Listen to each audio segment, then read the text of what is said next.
आता वळूया राजकीय बातम्यांकडे. बातमी राज ठाकरे यांच्या इशाऱ्यासंदर्भात. रिक्षावाल्यांना मराठी न बोलण्याची हिंमत येते कुठून, असा सवाल राज ठाकरे यांनी उपस्थित केलाय. इतर राज्य भाषेबाबत आग्रही आहेत. आपल्याला काय झाले असंही म्हटलंय. महाराष्ट्रातील वातावरण सुरक्षित आहे म्हणून परप्रांतीय महाराष्ट्रात येतात असंही राज ठाकरे यांनी एका कार्यक्रमात विधान केलंय.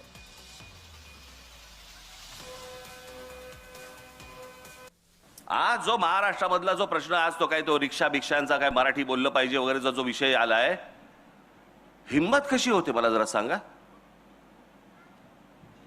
नाही मराठी बोलणार.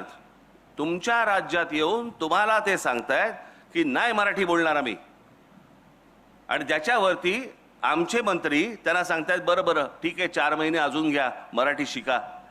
हिम्मत नाही तुमची, लायसन्सच रद्द करा. आज तुम्ही मुंबईमध्ये बघा, हरभजन सिंग पासून सगळेजण आज मुंबईत स्थायिक झालेत. कोणाकोणाची घरं नाहीत म्हणून सांगा.